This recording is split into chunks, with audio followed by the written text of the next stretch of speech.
Well, hello! So, I shed my heads. Today, we're talking COPPA. Copacabana. No, we're not talking Copacabana. We're talking COPPA, the new law that is going into effect 2020. That has a lot of YouTubers up in arms and scared for what's going to happen. So let me break down what I've heard from the words on the YouTubes.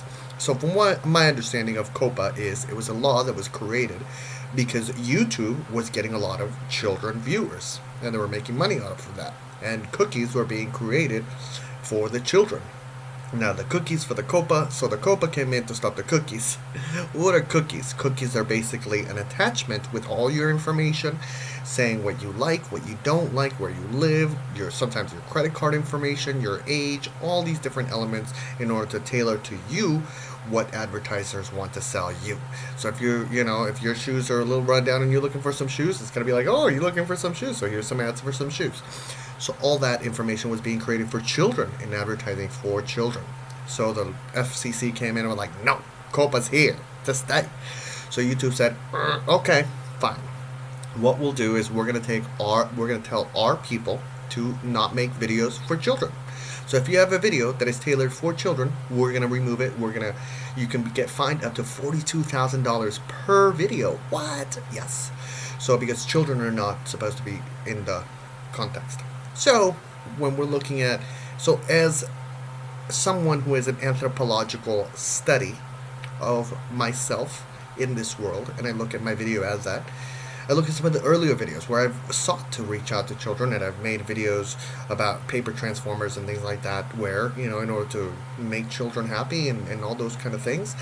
And I was monetized, and I was making revenue out of that. Yeah, I was making revenue out of that. And there's various people that do playthroughs, and they're tailored to children and all those. And as I have matured in a YouTuber with my subscribers, I've delved into other issues, other more adult issues, elements. Nothing racy, but more adult content. So the question becomes, what happens? What happens now? Now the rule is that YouTube is not supposed to be for anybody under the age of 12. So under that assumption, I'm assuming that I'm fine, because all my videos are, nope, they're all for adults, even though they were once for children, now they're for adults. They're for parents to teach their children how to make paper transformers. There we go. So can I do that? Is that justified? But it becomes a deeper issue about parenting. And it becomes a deeper issue about sexual reproduction, Planned Parenthood, not the organization, but actually planning a parenthood, all those kind of things. Letting your child play the computer, being like, for days on end, being on YouTube and watching videos over and over and over again, and getting somewhat brainwashed by whatever content is being put out there for your child. So parents are up in arms and saying, these are things that my child's watching, yeah. Well, what about not having the computer? What about not giving your child a laptop? What about giving your child toys? What about having a communication with your child? What about reaching out to other individuals and having play dates and not being so scared of the world outside of us? And people say, well, you're not a parent, and you don't know how hard it is to be a parent, so we need these devices to be able to, calm our children down and stuff like that. And as a society, we've progressed in various different anthropological ways. We look back at how it was with early generations where children were put to work. And we look at the tools that we have on YouTube, selling Lego, eBay, all those kind of things, families combined in order to make money and raise funds, children selling lemonades, children selling candy at school to their friends and neighbors, making stickers, making designs, all those kind of things can come into play without hurting a child in the finance world. When we look back in even before with the Mayans and the Aztecs, oftentimes the babies were taken care of in the community aspect by the elderly. The elderly taught and took care of the babies until they matured to a certain age, and then they went out in the field and they all worked. And there was a communal element where everybody had to chip in. And if you didn't chip in, you were ostracized or something. You know what I mean? Is that right? Is that wrong?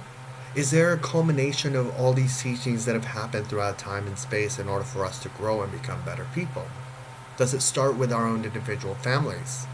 We can look at things like E-Trade, in order to teach your child about investing in math. We can look about Bricklink and Legos. We can look about designing a product. There's various different people on Shark Tank that are actually families, children, that are uniting together and doing something and presenting that. Giving your child something to strive for, something to work for, something to make better, to constantly grow. A plan that is actually tangible, rather than your child going, oh, because that's what they're doing. And I, as someone who is struggles with addiction with video games, Plants vs. Zombies, delete ad every other day, those kind of things. And the music that plays every time when your brain is, a rail is being created, a rail, and that train goes over and over again, and oftentimes it just becomes a habit. That's how habits are formed. We do them over and over and over again. So when you try to pry your child, when your child is 23 and you're trying to pry them away from the video games, that's their parent. You no longer their parent. That's the person that's the thing that raised them.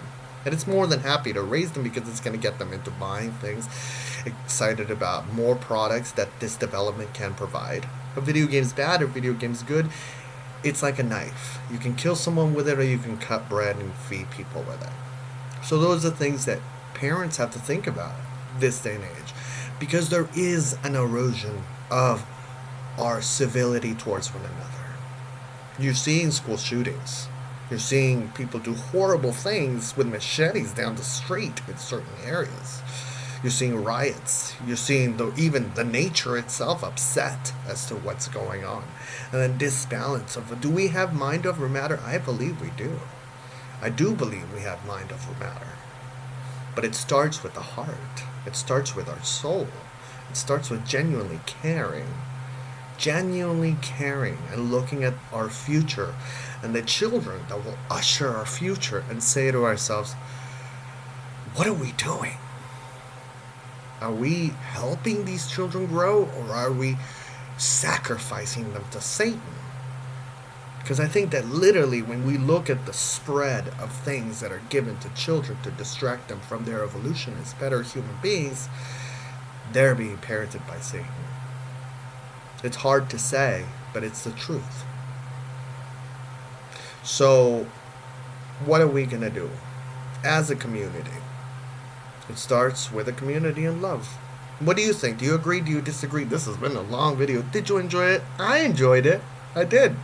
So I want to wish you all a wonderful, wonderful eternity.